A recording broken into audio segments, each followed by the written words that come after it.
Hello, and welcome to another segment of the Grant Brothers Bluff City Report. I'm your co-host, Greg Grant, and the other co-host is going to join me at this time on the platform. Happens to be my brother, Alonzo Grant. How you doing, Greg? Hey, Good. how are you? Good to have you. Good to be here. A minute ago, as a prelude to the show, the song Freedom was played. Written, produced, and sang by our brother Marvin Grant. Correct. That's one of my favorite songs in the whole world. Freedom unlocks your spirit, it unlocks your mind, it unlocks your body, it unlocks you as a person. And it's just a song that resonates and it gives me so much joy. And I've even talked to Marvin about coming on to the show and performing that song live for our listening audience. I want you to know that the Grant Brothers Bluff City Report is powered by the Greater Memphis Democratic Club.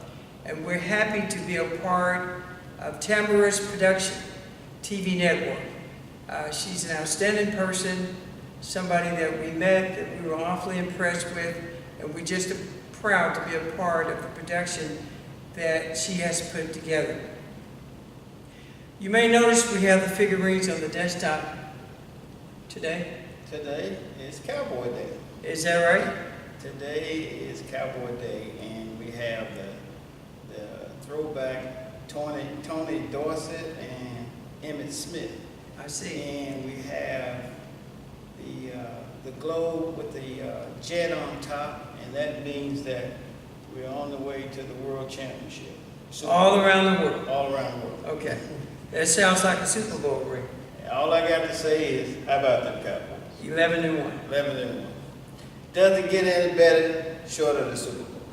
Okay, well that sounds good. We've wanted to recognize the Cowboys because they've done an outstanding job this year with the new quarterback. Absolutely, absolutely.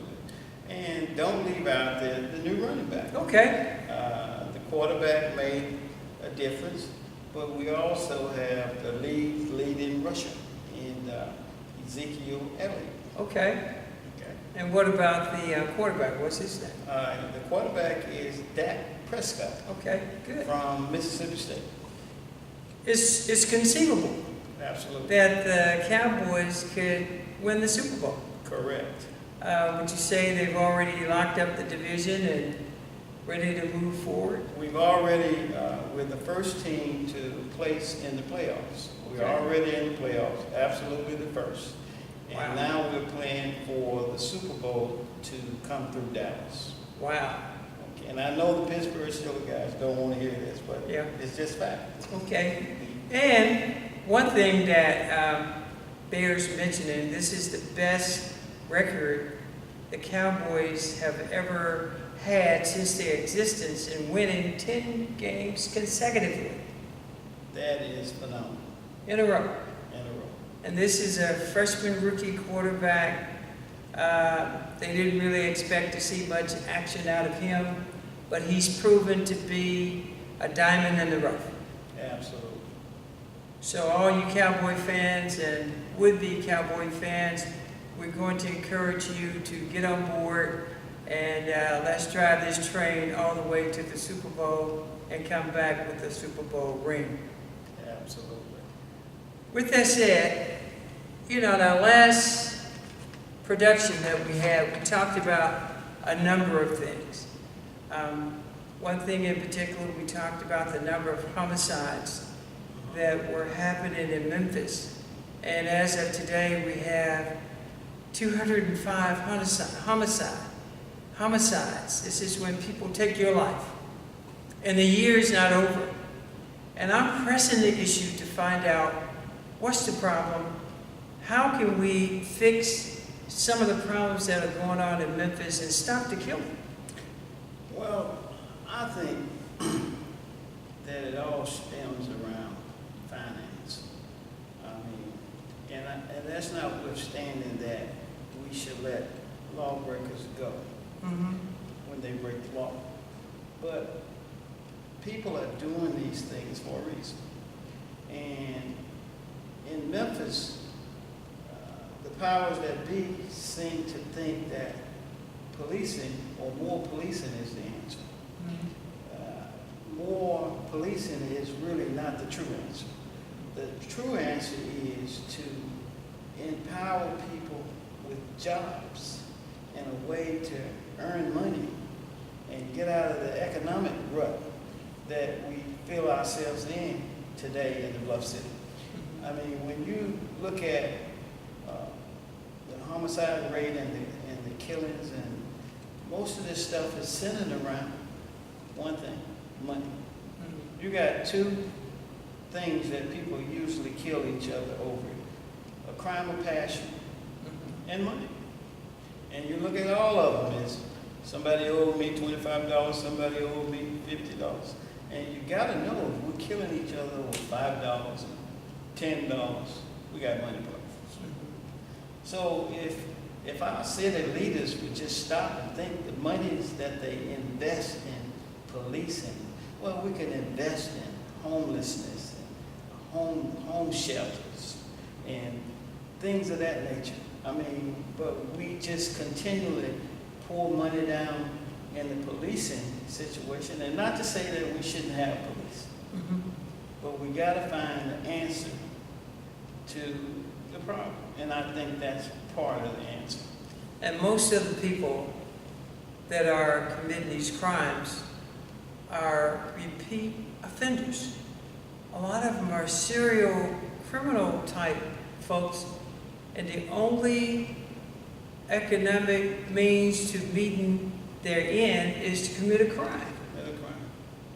I mean, you got people committing crimes once they go, say if they commit a petty crime, to go into a Kroger store and steal something to eat because they're hungry.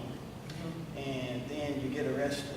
And we're not trying to diminish the theft, but you're stealing for a reason.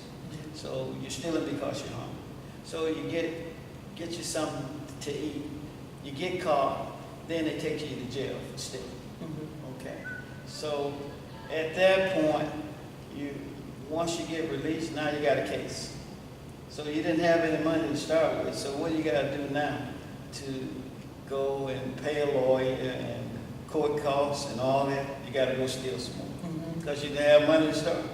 Well, when I worked in criminal court, and I was appointed under Minerva Janikin when she was a criminal court clerk some years ago as Director of Human Resources and Research and Development, we saw these same kinds of systemic problems that we have in our community.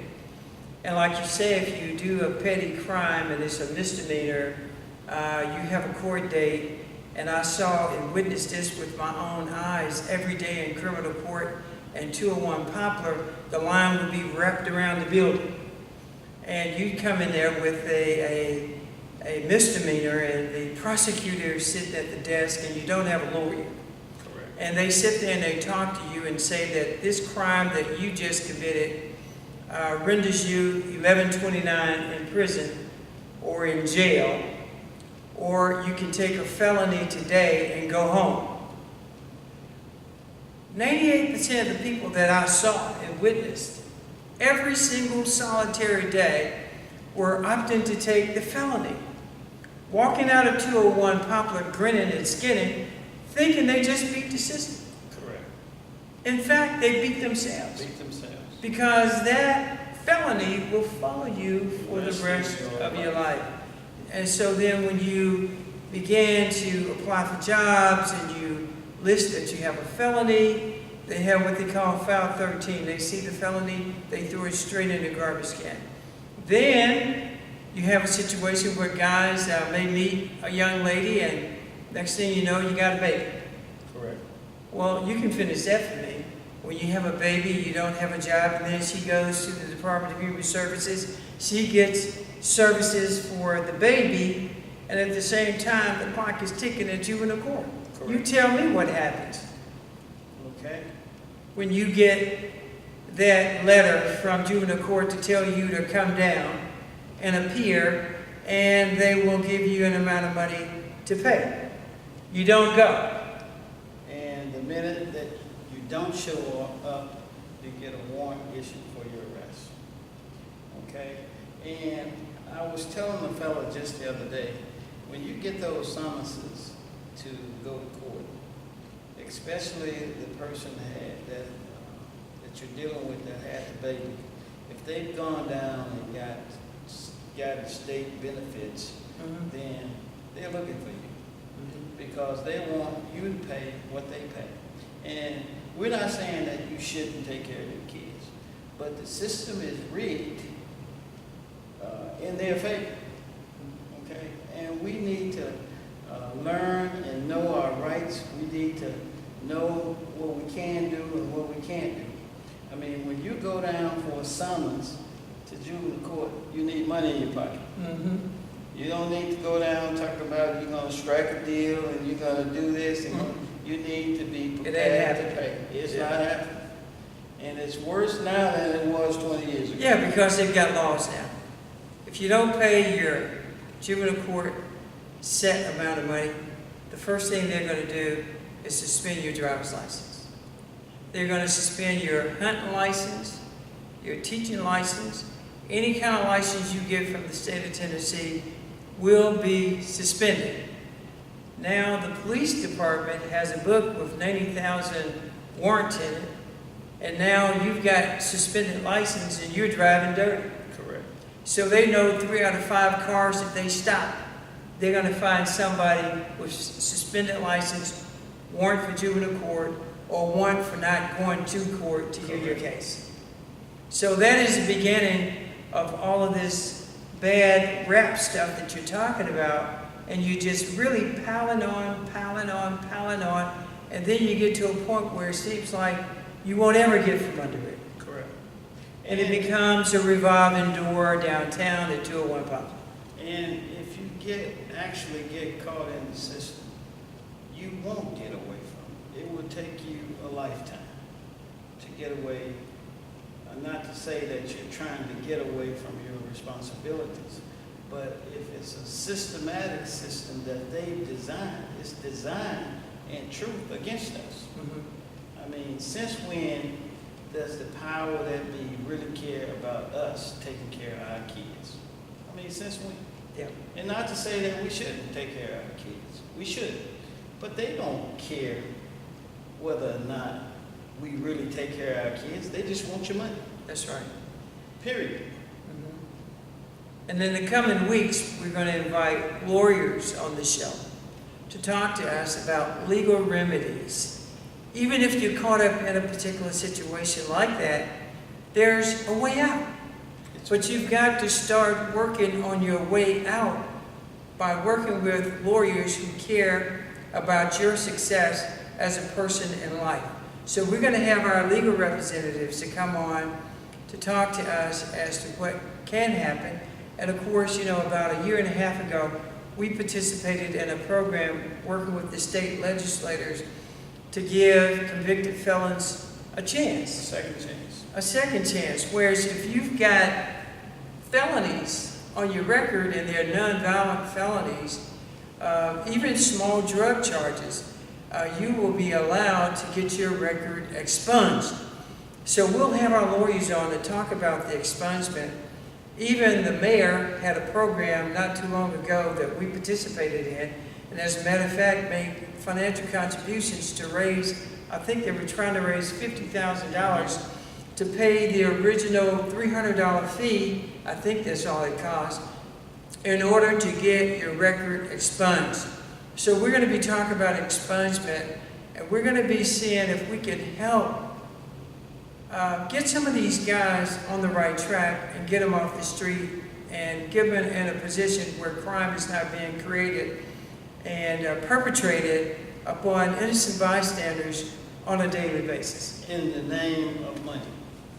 And 95% of these crimes are in the name of money.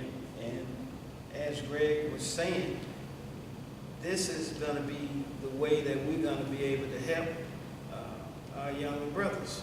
You know, when we bring knowledgeable people on the show to give us the right information and the places that we need to go to get the true help that we need.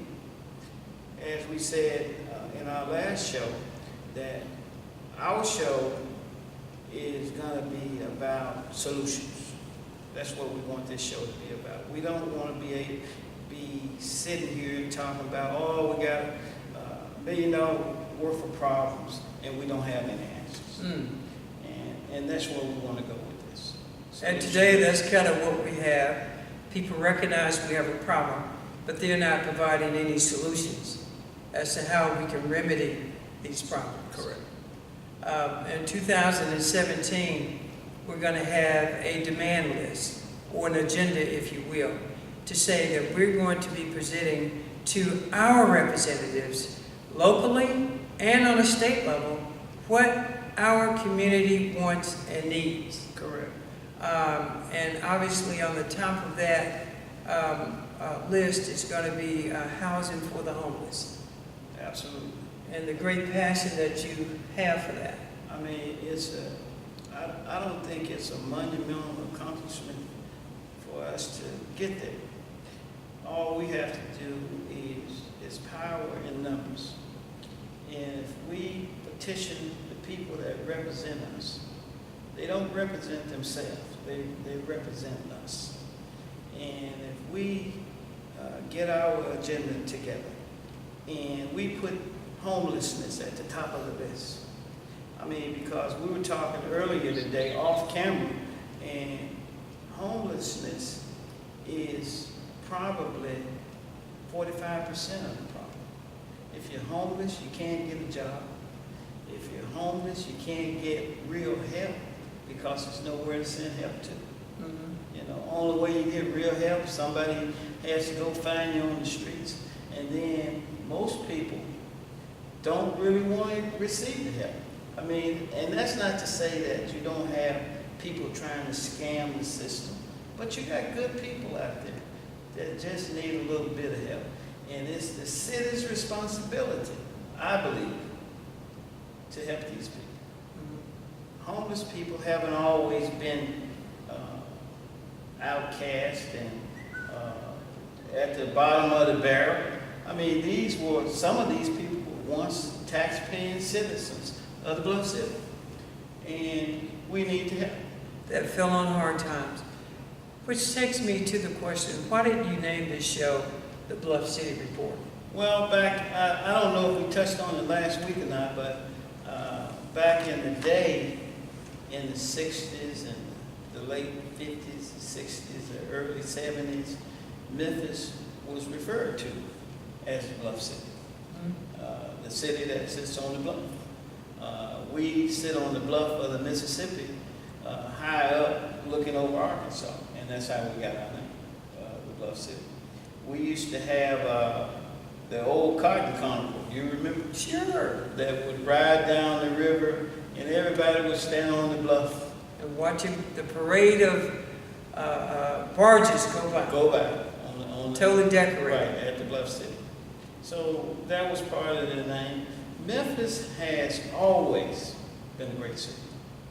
Memphis used to, in the 60s, another name we had was the City Beautiful.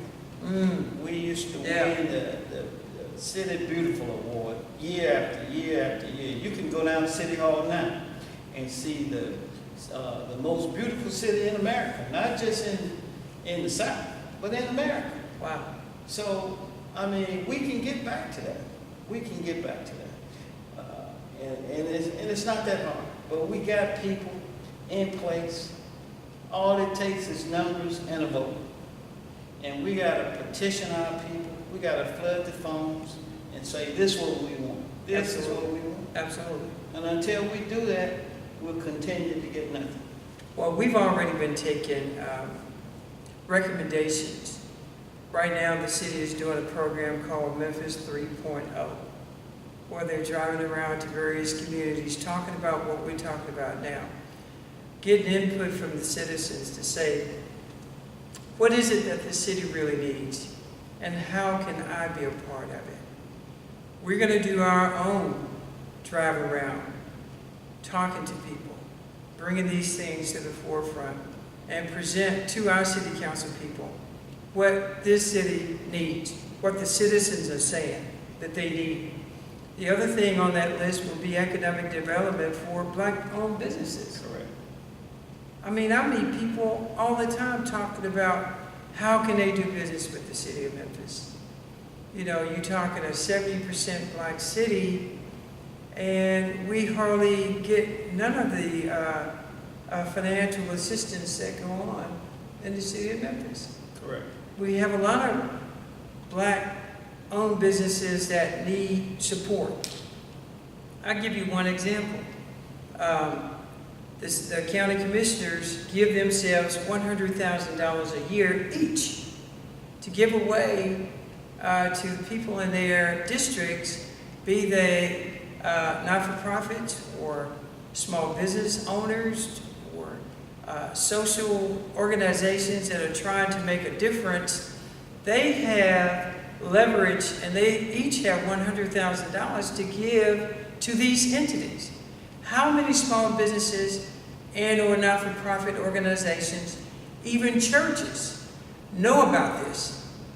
That you can petition your your county commissioner person and get on the list to get a grant, be it $5,000, $10,000, $50,000. And some of the commissioners give their entire $100,000 to the charity of their choice. There are no limitations on it. Mind you, there are things that you have to do in terms of having certain certifications, but that's not hard to do. Is there? So having a group of people who can point you to the resources and folks who can help you do the paperwork to get you through that tunnel, Correct. to get you qualified to receive the free money, if you will, or the grant money that we don't know about, that has always been available. That's part of the Grant Brothers Bluff City report that we're going to be bringing to you. And even to take it to a different level, not only the county commissioners, but we have a congressman in the 9th Congressional District. And at one point, the 9th Congressional District was probably 94, 95% Black. But I think they've redrawn the lines and kind of cluttered up the waters. But the 9th Congressional District was created for Black people. Mm-hmm. So if we elect our congressman from our district, then his chief concern shouldn't be the Jewish outlet out in East Memphis, and that's okay. They need theirs too, but his chief concern should be us. If we happen to be Black, mm-hmm. Of which we are. And which we are. Yeah. And we just so happen to elect that person that comes to us and asks for our vote. Every 2 years, Okay. of which we've just done. And then he should be serving us. Absolutely. Because we're the ones who push the button for him. Mm-hmm. The people over at the airport gets his appropriation money. Mm-hmm. So we should be the ones. If the congressman gets $500,000, I'm just throwing numbers out there, that Okay. may not be accurate. Okay. But if he gets $500,000 in appropriation money, like the commissioners get $100,000, if he gets $500,000, then that money should be coming to us. That's right. Appropriated within the district that he Within serves. his district that he serves. But if we don't make the demand, then it'll go unaddressed. It'll go unaddressed. So what we're saying to the congressman and everybody else who's elected, that starting in 2017, you got to be about your business for the people that sent you to represent them. Exactly. And the business, again, about I will vote my conscience is something that we don't accept around here. Well, you know, in the 40s, in the early 40s, during the Depressionary times, it was a movie out. And on the radio, this guy came on the radio in the movie and he said, listen, everybody was hurting. The elected people weren't doing what they should have done or were supposed to do. And the guy on the radio says, I want everybody to let their window up and stick their head out and yell, we're mad as hell and we're not taking it anymore. Okay. And that's going to be our mantra going forward. We're just not taking it anymore. not going to take it, and we're going to do it in a very civilized what? type way that's politically correct, and ask in a very intelligent way, and have facts and figures to back us up. To say, here are the numbers. This is not anything we made up, but we're going to bring it to you on a very factual basis to say that if you are elected, you're going to have to do better than what you did the previous year or the year before that. That is going to be our demand going forward, and you will get concrete information, almost having a contract with our legislators, local, state, and federal. We're going to require you to do what you're supposed to do. In other words, the free ride is over, and people are now going to begin to call you into question, to say, this is not right, but this is how you make it right. Correct. We want to thank you again for joining us. This has been very inspirational. And of course, you brought the Cowboys out to remind us that we're on our way to the Super Bowl. Super Bowl bound. And 33 is my guy, Tony Dorsett, and 22, Emmitt Smith, is his guy. It doesn't matter. Cowboys are the Cowboys. And what's that question? How about them Cowboys? What can I say? So until we meet you again on next Sunday, on any given Sunday, it's the Grant Brothers Bluff City Report. Thank you so much for watching and tuning in with us. God bless each and every one of you.